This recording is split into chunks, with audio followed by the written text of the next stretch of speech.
Boa noite a todos e a todas, os amigos que acompanham o Instituto Edésio Passos, os nossos canais. E hoje a gente tem a felicidade de estrear um novo programa com o professor Tarso Cabral Violim, que é também sócio fundador do nosso Instituto, e um amigo dileto do Edésio, e um professor que ajuda a construir o direito público do nosso país de forma crítica e sempre pensando em a gente ter uma sociedade justa e fraterna.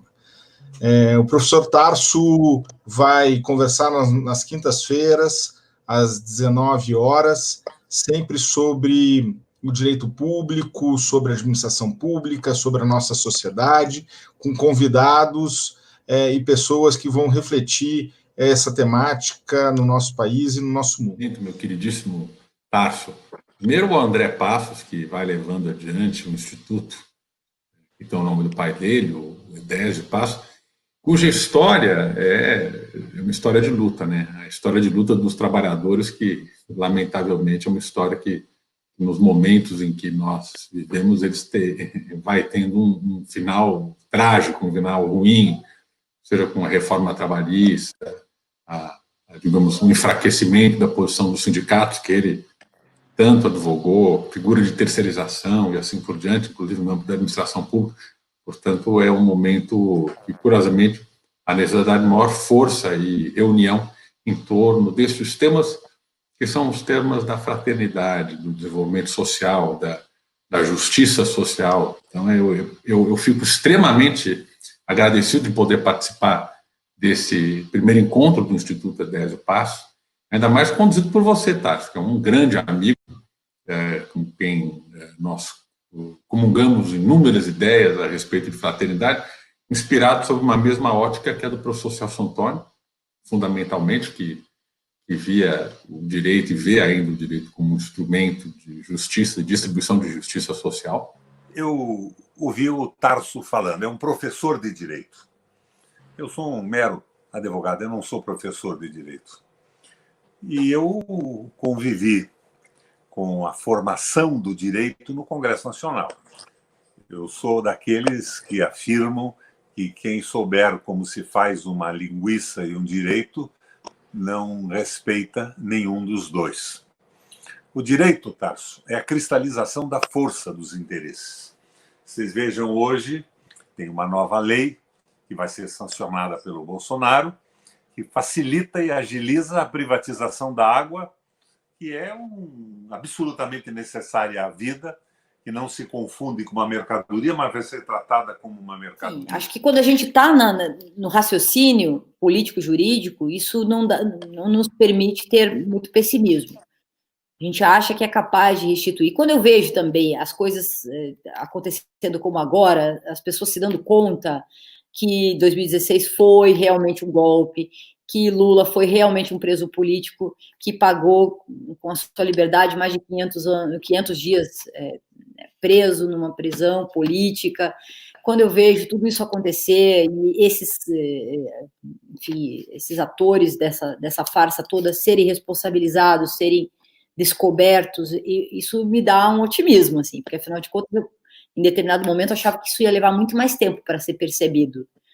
No final do ano passado, eu achava que nós não teríamos como desmascarar a Lava Jato como operação que fraudou todo o sistema de justiça brasileiro antes de, sei lá, 2022, quando no final desse mandato. Já achei muita coisa ruim e eu acho que a gente está num momento melhor. Agora, a pandemia deu uma entristecida, né? Porque a gente está vendo muita gente sofrer as consequências da destruição do Estado. Mas acho que é um momento da gente reagir, quer dizer, percebendo que essa fraude toda aconteceu, a gente tem que se organizar, se unificar, tentar se reunir e avançar. Então, eu estou otimista, sou um otimista por natureza também. Música do Chico aí também é difícil, né? Não sei dizer. Vai passar, claro, vai passar, tudo isso vai passar. Acho que tem músicas mais adequadas ao momento. Tá até difícil, né, de assim, desconectar um pouco de tudo isso e ter um momento assim mais distraído, né? É necessário para a gente ficar mais saudável. Mas Às vezes eu até brinco com clarinete, aqui o Chico com o violão, eu tento tocar clarinete, e aí a gente se anima um pouco. Toca muito bem.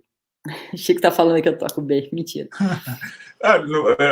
Eu não vou pedir para tocar, mas quem sabe numa próxima oportunidade você tocar um clarinete para a gente, né, professor? Eu me comprometo daqui a um ano fazer uma palhinha. Um ano você está craque. Mas acho que uma relação assim ajuda a ser otimista. Quero aqui registrar minha admiração pelo teu trabalho, pela tua história. Mestre, doutor em Direito, é aí um dos grandes professores de Direito Administrativo, não só do Estado do Paraná, mas de todo o Brasil, e que hoje coordena, é um dos coordenadores, né, do Instituto Edésio Passos, que tem aí uma série de projetos absolutamente relevantes, em especial tentando construir essa perspectiva de igualdade numa lógica de defesa da liberdade também. Talvez, e aqui de pronto, para que a gente possa estabelecer alguns paradigmas importantes, eu e Tarso diferenciamos-nos em poucas coisas. Talvez exatamente nos limites que o Estado deve intervir ou não, porque tenho eu uma visão, talvez um pouco mais de um Estado menor e o professor Tarso de um Estado um pouquinho maior do que o meu. Você não pode tratar os crimes de opinião com a mesma medida que você trata outros crimes. Você tem formas de reparação. É o direito de resposta, outros. E a multa tem que ser proporcional à capacidade de pagamento. Então, quando você joga uma multa desproporcional, você tem bloqueio de todas as contas pessoais, estou trazendo escola de filhas, plano de saúde. Isso aí é abuso de poder. É abuso de poder. Então, você tem... A ABI, a OAB, eles estão entrando com uma provocação no Supremo para considerar a liberdade de informação como um direito previsto nas cortes internacionais. Essa faceta de atuar contra os sindicatos e contra os movimentos sociais, o senhor vê também uma faceta autoritária, quase fascista do neoliberalismo? Bom, a situação atual é uma situação de empate, de equilíbrio relativo, né? Nem Bolsonaro tem condições de dar o golpe, nem a oposição tem força, coesão suficiente para impor o impeachment. Então, o maior medo imediato, na verdade, é que essa situação de empate, de equilíbrio catastrófico, digamos, leve a uma desagregação social, econômica muito forte. O terceiro setor é importante, é relevante, mas ele não pode substituir o empoderamento que a prestação de serviços públicos gera, sob pena de todo mundo ficar na mão do voluntariado e da continuidade do fomento, né? Então, é realmente uma questão relevante e a gente tem que sempre mensurar o que deu certo e o que não deu certo, não ficar pensando no ideal. A gente tem que ter, de anos em anos, os pesquisadores têm que levantar os dados e verificar mesmo para onde vai o fomento, o que deu de resultados, o que está dando mais resultado em termos de efetividade de políticas públicas e não de lucratividade de negócios com o terceiro setor, né? Então, acho que essa é uma questão relevante, Tarso, assim, mas você que é o nosso referencial teórico desse tema. Eu penso que, concordando com o professor Tarso, com a professora Helene, mas me parece que há que se ter duas ordens de discussões aqui, né? Uma coisa é falar do terceiro setor, com a sociedade civil efetivamente organizada, realizando em parceria com o Estado atividades de interesse público e sendo pelo Estado fomentada, incentivada, né, a desenvolver essas atividades de interesse público. Hoje me senti como se estivesse na sala de aula vendo Tarso, Andréa, a Adriana Chira, Ana Cláudia, o Emerson Gabardo, o Daniel, fiquei assim bem à vontade mesmo. E eu agradeço, dizer que foi um prazer muito grande para mim e que estimo que esse instituto cada vez mais se fortaleça, frutifique e que, para manter o nome de quem merece, o nome do Edésio Passos, nessa bandeira que vocês levantaram aí, altaneira, de forma altaneira e de forma absolutamente ética e correta. A juventude que está nos vendo, eu lembro que esse elemento conservador e do conservadorismo nobre, do bom conservadorismo que as nossas constituições têm, é reconhecer que os direitos foram criados não pela tinta no papel, Eles foram criados pelo sangue na calçada, pela vida, pelo sacrifício de gente como Edésio Passos. Gente que sacrificou a sua vida, que sacrificou a sua integridade física, a sua existência em prol da construção desses direitos. Nós recebemos isso dos nossos antepassados. E para nós, temos o dever de levar essa riqueza, que é a maior riqueza que a sociedade humana construiu, para os nossos descendentes. Por isso é que nós, os vivos, não temos o direito de acabar com os direitos, porque ele não é só nosso. Eles pertencem aos que já foram e aos que vão existir.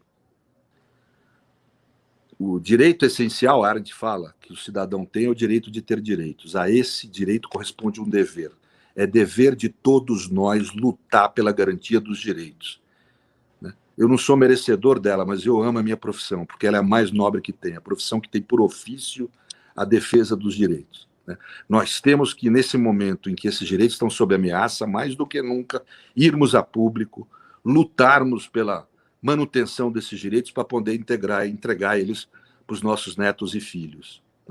É esse pacto entre gerações que forma os direitos. A maioria dos viventes não tem direito a abrir mão daquilo que não construiu sozinha e que tem o dever de entregar para os seus descendentes. Então, eu agradeço imensamente, esse espaço de vocês é muito rico, exatamente para manter esses direitos vivos. O nome do Instituto já é uma homenagem aos direitos. Eu agradeço muito.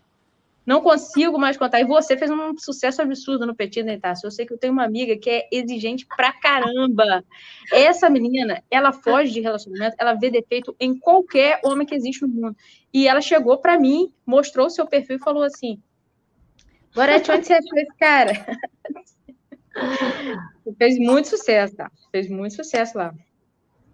Não, que é isso. E Élica, o que a Élica divulga faz sucesso, né? A Élica é uma grande escritora, tem um monte de seguidor. Como é que começou isso, Élica? Você começou primeiro escrevendo para depois ficar famosa nas redes sociais? Como é que foi essa questão? Olha, antes de responder essa, eu queria falar o seguinte, né? A Gorete fala que a atividade política dela se dá com o movimento que ela faz, o Café Solidário e tudo mais, e eu acho que não se restringe a isso, não.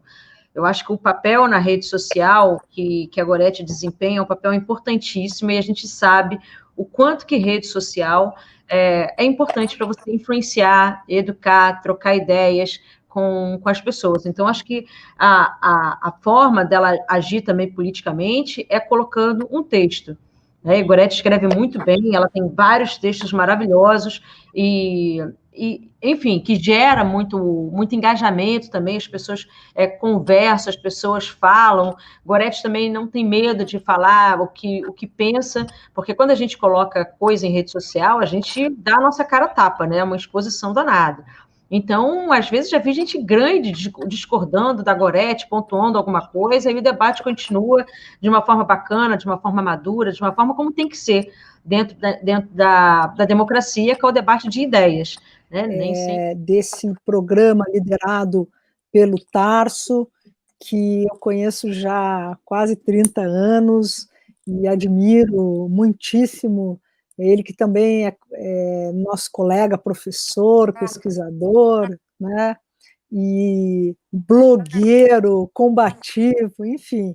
Queria agradecer demais ao Instituto e ao Tarso em particular, e dizer que estar junto com o Paulo é, para mim, um prazer enorme. A última vez que eu e o Paulo estivemos juntos, num bate-bola aí de política, democracia, e direito, enfim, e Estado, foi no Líbano, foi na Universidade Americana de Beirute, Nós tivemos o privilégio de sermos testemunhas oculares da história. Nós, professor Tarso, nós montamos, e aí eu me remeto ao Cabral, ao doutor Edésio, a tantos outros líderes. Eu tive o privilégio, Vera, de ver reuniões na juventude do então MDB e PMDB com o doutor Ulisses Guimarães. A paixão que esse homem tinha. Ele, professor Tarso, ele presidiu praticamente todas as sessões da Constituinte, ele ficava... Eu sou criticado porque as pessoas dizem, essa Constituição deu muitos direitos. Mas como é que alguém pode dizer uma pataquada dessa se uma Constituição é uma carta de direitos? Então, toda hora eu tenho feito um repto. Faz o seguinte, pega a Constituição velha e vai defender seus direitos e eu fico com a nova. E outra, Constituição só serve quando ela é uma carta de direitos. Como é que ela vai ser uma carta de deveres? Mas no imaginário, no péssimo ensino jurídico, ensinaram que aquele que está estudando, imagina um médico estudando medicina, e ele aprenda que vacinas fazem mal. Nessa metáfora, no direito é assim. Certas faculdades, certos professores ensinam que tem direitos demais. Quer dizer, aí não tem condições, velho. Tarso, aí não tem condições, tem que estocar comida. São os mesmos que falam que direitos humanos para humanos direitos, né? São os que chamam a gente de dinossauro, né?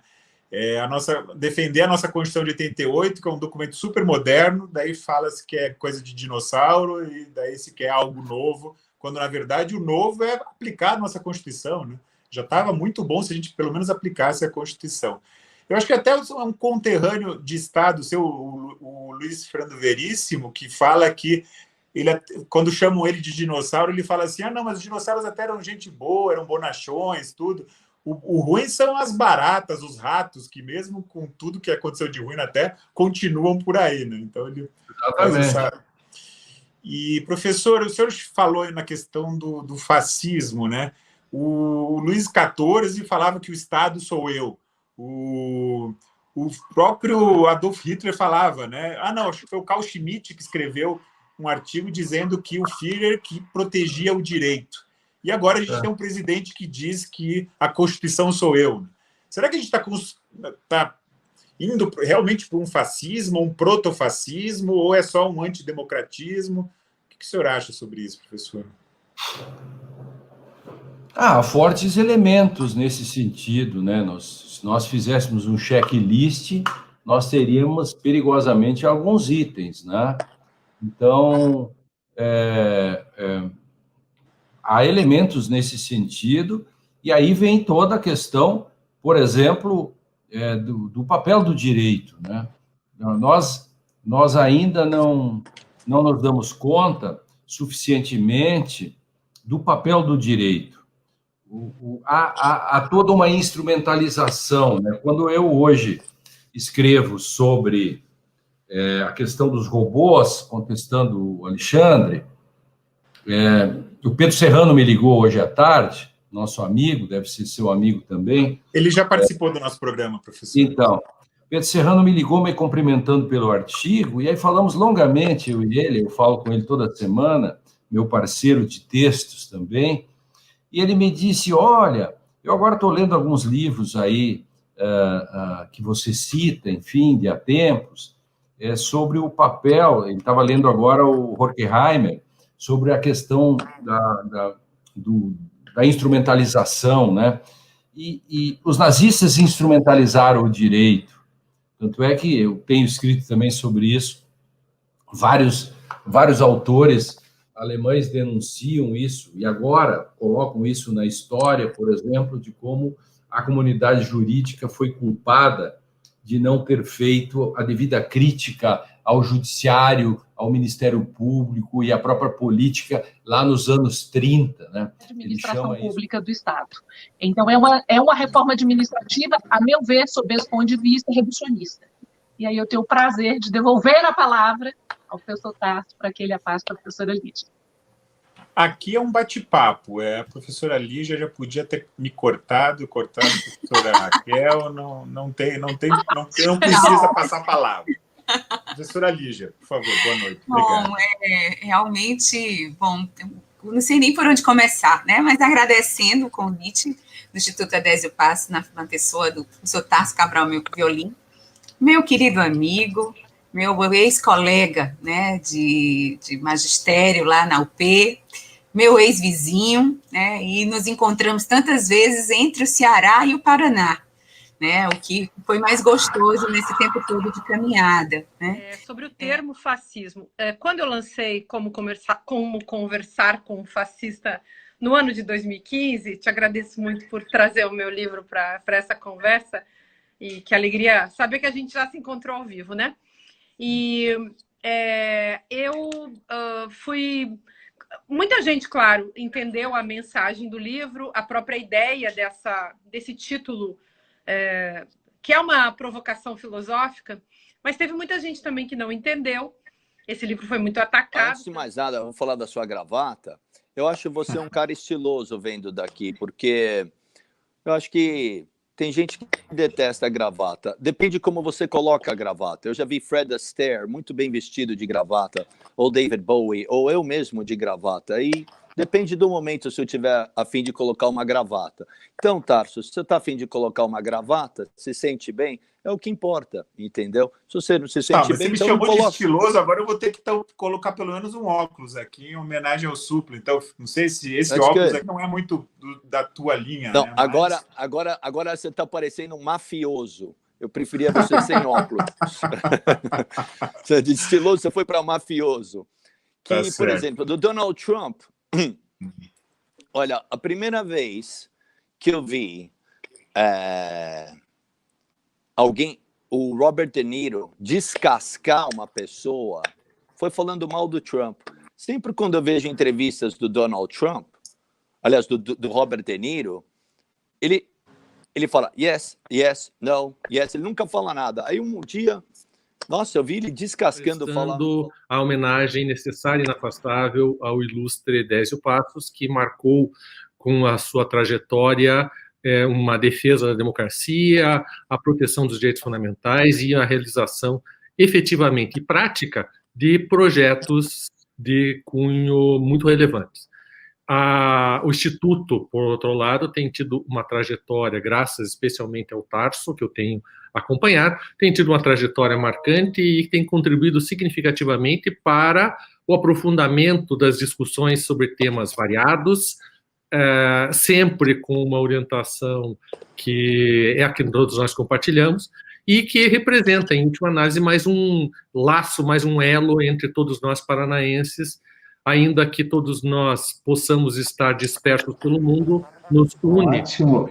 Tarso Cabral Violim, eu começo agradecendo a sua pessoa, né?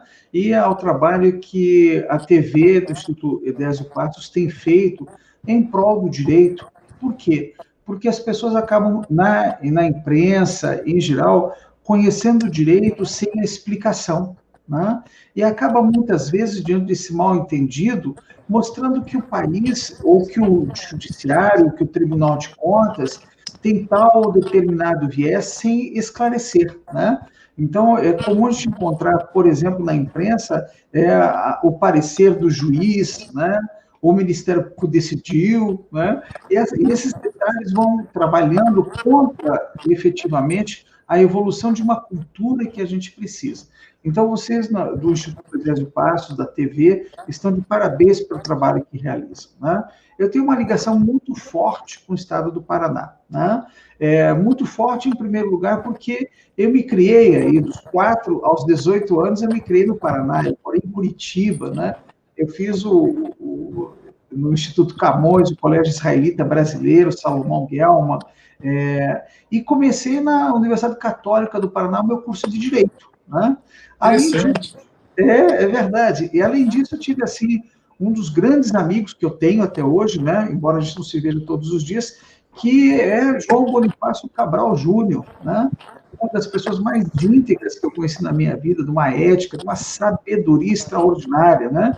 A minha família mora até hoje em Curitiba, né? Minha mãe, minha irmã, minha sobrinha, minhas sobrinhas netas, né? Moram aí em Curitiba, né? Então eu vou a Curitiba assim, com muita frequência, tenho uma ligação de afeto à cidade Sorriso, né? A cidade em que a gente sempre encontra uma gastronomia perfeita, um turismo ótimo, o melhor sistema de transporte coletivo do Brasil, né? Então, a gente tem visto uma grande evolução no Estado, né? Um Estado pujante, e agora até se cogita da Ferrovia Oeste, né? Que é um dos mecanismos que vai alavancar o desenvolvimento do Estado, né? Então, eu queria começar agradecendo a você, Tarso, agradecendo a TV, o Instituto Edésio Passos, né? Dizer que é uma grande honra estar com todos aqui. Professor, a honra é nossa, muito obrigado. Eu não sabia que o senhor já tinha estudado Direito na Pontifícia Universidade. Não sei se na época era a Universidade Católica do Paraná, mas foi onde eu fiz também a minha graduação em Direito, eu fiz na PUC, né? Meu mestrado e meu doutorado foi na Federal, mas a minha graduação foi na PUC também. E naquele tempo era a Universidade Católica do Paraná. A UCP, né? né? A UCP. Né? Até eu tinha que pegar 2 ônibus para ir para a faculdade, né? Que eu morava no Cajuru, né? Então, eu tinha que pegar 2 ônibus. Professor, a satisfação é nossa de tê-lo presente. Então, o senhor que vem sempre para Curitiba já está convidado também, quando acabar a pandemia, para conhecer o nosso Instituto Edésio Passos, que fica ali no centro, no ex-escritório do advogado Dr. Edésio. É um grande prazer em conhecê-lo agora, pessoalmente, ainda que virtualmente. Né? Nós andamos escrevendo em alguns livros coletivos, artigos sobre a questão democrática, sobre a questão do Estado no Brasil, sobre a questão da República. Eu perguntava, mas que diabos, estou encontrando aqui um xará, um tocaio, como a gente diz no Rio Grande do Sul, que é tão raro, esse nome, né? E depois eu soube, por amigos comuns que nós temos, né, da personalidade acadêmica e profissional que tu és, e recebi o teu contato com muito prazer e com muita alegria, também fundado neste vínculo, né, com Edésio Passos, essa figura extraordinária do direito, da atividade profissional e da política que teve tanta influência, né, no Brasil inteiro e particularmente no nosso meio, no meio dos advogados, né, e eventuais juristas que se relacionavam com Edésio. Eu fico absolutamente à tua disposição. Não sei se tu queres que eu faça uma intervenção inicial, eu preferia que tu a fizesse, e daí nós estabeleceríamos, portanto, um diálogo em torno desses temas relevantes, né, que o Instituto e as suas iniciativas estão promovendo. Muito obrigado, ministro, ex-ministro e governador. O meu nome é por causa do Tarso de Castro. Eu não sei, no seu caso, se é um motivo bíblico ou outra coisa, mas o meu foi por causa do Tarso de Castro, que era, né, jornalista, escritor, e era um dos fundadores do Pasquim e também colunista da Folha de São Paulo, no meu caso. O meu pai e minha mãe nunca me explicaram direito, né? Então, eles disseram, não, é que nós achamos um nome bonito, depois soubemos que o apóstolo Paulo era da cidade de Tarso, né? Cidade da Pérsia, uma cidade persa, né? Que inclusive foi redescoberta depois. Então, achamos bonito, né? A figura do Paulo era uma figura bonita e a figura da cidade também. Então, aqui estou eu reconhecendo um xará. Né? E eu acabei não podendo te falar, não deu tempo de falar antes da nossa entrevista, mas já aconteceu de eu receber e-mail como se eu fosse o ex-ministro, ex-governador Tarso Genro. Daí eu falei, olha, é melhor você mandar o e-mail lá para o original. Né? E eu também já abri uma vez eu abri um blog, daí eu queria blogdotarso.com.br, daí eu já tinha o seu. Daí eu tive que fazer blogdotarso.com daí, por causa disso. Mas é uma satisfação, né? Tem gente que pergunta, é Tasso ou Tarso? Daí eu falo, não, é Tarso Genro, né? Não do Tasso Gereissati lá. Eu prefiro ser, né, comparado com o Tarso Genro. Isso foi sempre uma satisfação. Alegria imensa estar aqui hoje neste programa que é patrocinado pelo Instituto Edésio Passos, apresentado por você. É uma alegria reencontrá-lo. Tive a honra de ter sido seu professor no programa de doutorado da Federal. Acompanho o seu trabalho, os seus escritos, as suas conferências, e acompanho de perto, quero dizer, sou um admirador do seu trabalho. E você falando do Instituto, você sabe que o meu pensamento voou para a ilha de Florianópolis na década de 80. Foi lá que eu conheci, ambos morando em Curitiba, mas foi lá que eu conheci o grande Edésio Passos. Sim, porque eu fazia mestrado na Universidade Federal de Santa Catarina, ainda bem jovenzinho, 22 anos, e nós admirávamos muito o trabalho que o Edésio fazia, não só como advogado trabalhista, como político engajado e de sucesso, lutando pela democracia, pela restauração do Estado de Direito no nosso país, mas também por todo o trabalho que ele fazia no sentido de receber as pessoas, conversar com as pessoas. E nós, naquela época, os mestrandos, estávamos tateando, quer dizer, estávamos buscando encontrar o nosso lugar no mundo. E por várias tardes, ele tinha um escritório, ele mantinha um escritório em Florianópolis, manteve esse escritório por muito tempo em Florianópolis.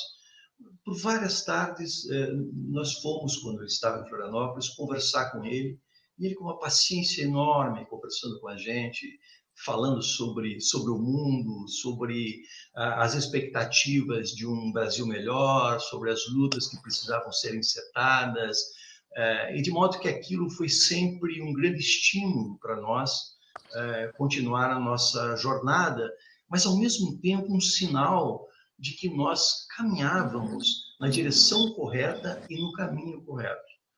Depois disso, eu retorno e logo me preparo para ir para a Bélgica, continuar os estudos doutorais, e um dos meus colegas de mestrado em Florianópolis foi trabalhar depois com o Edésio, foi aprender com o Edésio, e é advogado trabalhista até hoje. Estou me reportando ao professor Wilson Ramos Filho, Xixo, que é professor também da Universidade Federal do Paraná. De modo que você falava isso, e eu me lembrava do Edésio, e eu digo que foi uma ideia extraordinária essa de fundar o Instituto, porque um instituto que está aí dialogando, produzindo saber, produzindo imagens que são necessárias para a construção, aprofundamento da democracia brasileira, e cujo papel é mais importante ainda nessa quadra difícil pela qual nós passamos, mas não poderia haver uma homenagem mais bonita ao Edésio do que essa de ter um instituto que carrega o seu nome. Então, eu só trago essas primeiras palavras, me lembrando, portanto, dos encontros que nós mantínhamos quando eu o conheci na ilha de Florianópolis, nos idos dos anos 80. Que belo depoimento, professor Clemerson. Nossa, a gente fica muito feliz de ter a oportunidade, né, de ter a presença do senhor aqui no Instituto Edésio Passos, e também eu me sinto também privilegiado de poder conversar com grandes nomes do direito brasileiro e também de participar do Instituto Edésio Passos. É um instituto que realmente é prazeroso e é um desafio da gente participar, né? São várias as atribuições, uma delas é esses nossos programas. Eu, desde o começo, quando veio essa história de combate à corrupção, eu temia que nós poderíamos chegar onde chegamos. Né? Nós temos hoje um caos, eu diria assim, na administração do país. Né? Temos um presidente da República que baixa um decreto hoje, depois de amanhã revoga, que estimula um ministro a ficar brigando com o outro, que não respeita ninguém, que não tem o menor pudor no exercício da função, não conhece aquilo que o Sarney dizia de liturgia do cargo. Nós chegamos aqui, não foi por acaso, não. E eu sou daqueles que entendem que esta é uma consequência da Lava Jato. A Lava Jato produziu o Bolsonaro, eu não tenho a menor dúvida disso.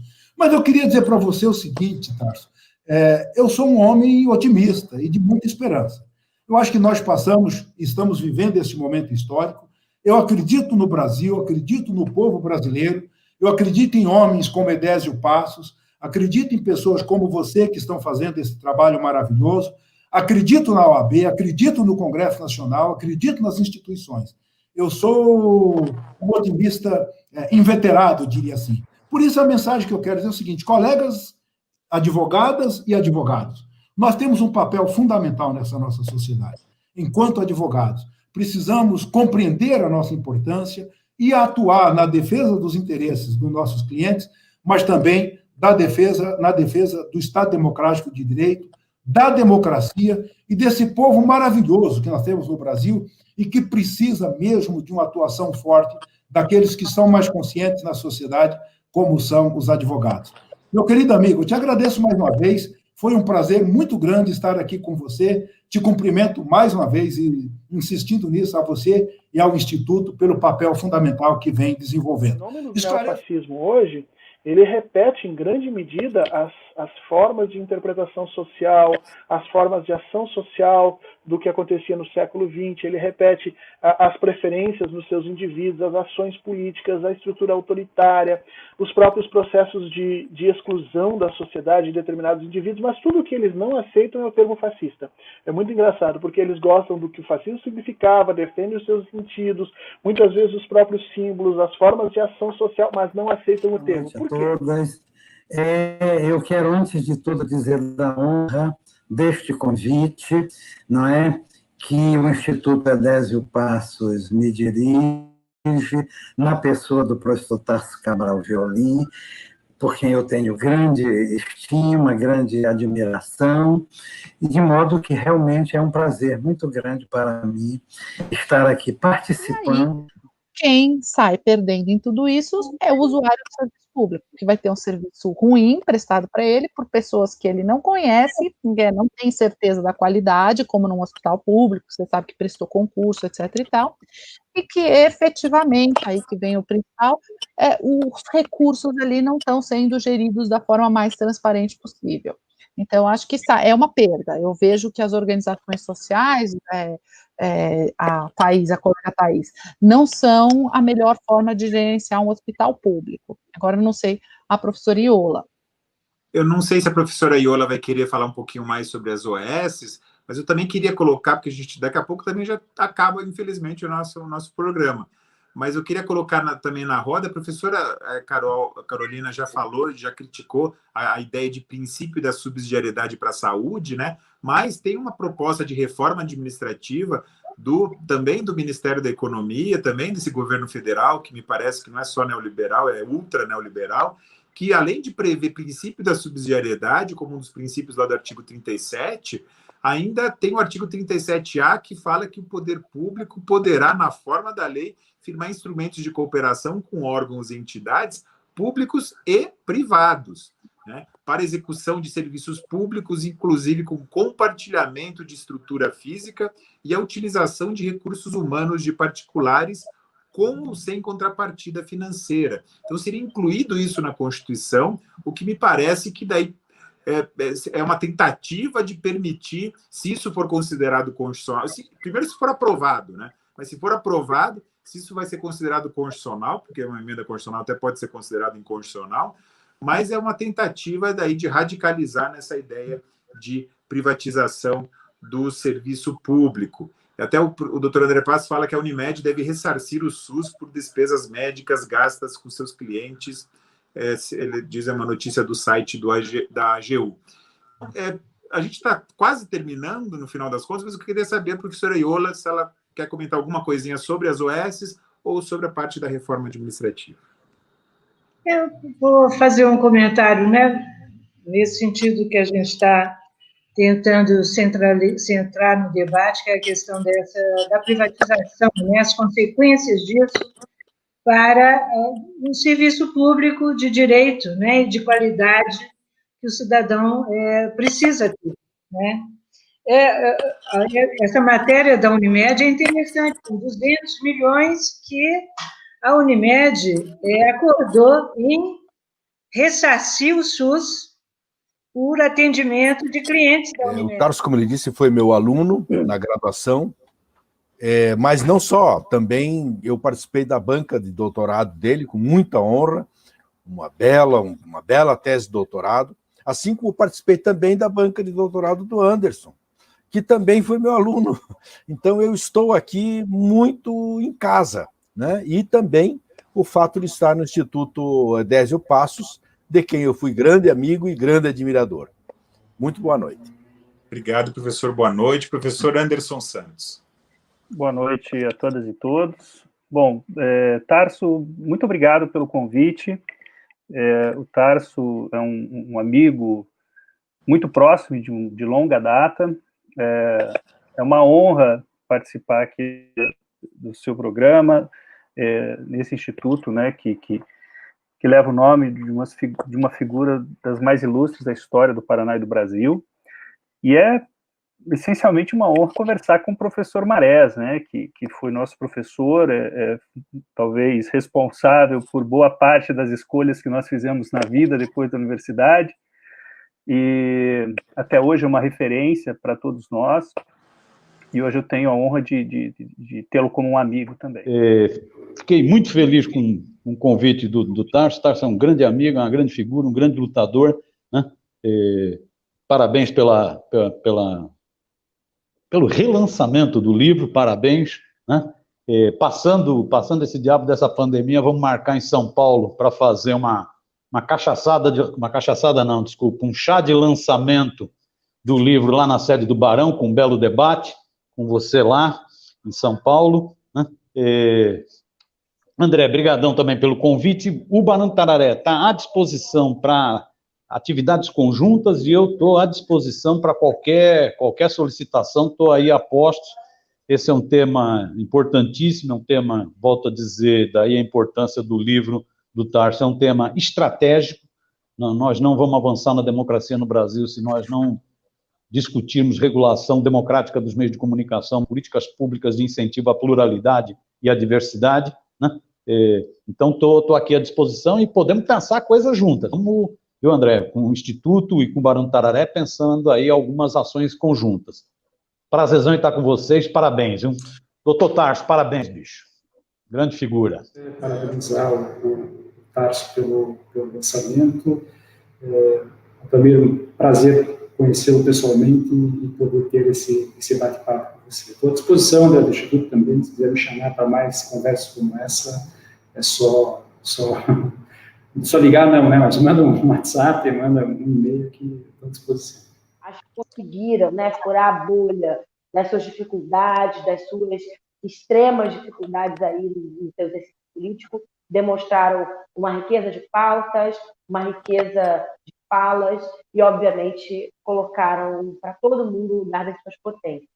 Quero um outro país, quero uma construção que não nos resuma ao bolsonarismo e faça votos que esse 2022 seja empretecido, fortalecido e seja, de fato, com a democracia que a gente tem. Obrigada demais, Carol. Parabéns, vereadora. Obrigada, Tarso. Tão profunda, Marina. Eu queria agradecer em nome também da equipe do Sementes, né? Infelizmente a Júlia também não pôde estar, como o Tarso falou, questões de maternidade também, né? Então, assim, que é uma questão, né, importante para as mulheres, assim, em geral. Então, e também desejar para vocês duas, Tainá de Paula, Carol da Artora, os caminhos abertos, muita proteção, e que a gente tenha essa sabedoria mesmo, assim, né, que a gente está pegando esse bastão e dando continuidade, né, que a gente é veículo disso, né, que as ilusões do poder também não nos nublem a percepção, né, então é uma sabedoria, é muito bom ver Tainá eleita, assim, Tainá que eu já vi de muitos lugares, assim, encontrando em muitos lugares, e agora ver essa mulher forte eleita e conhecer Carol, assim, que está nessa vanguarda.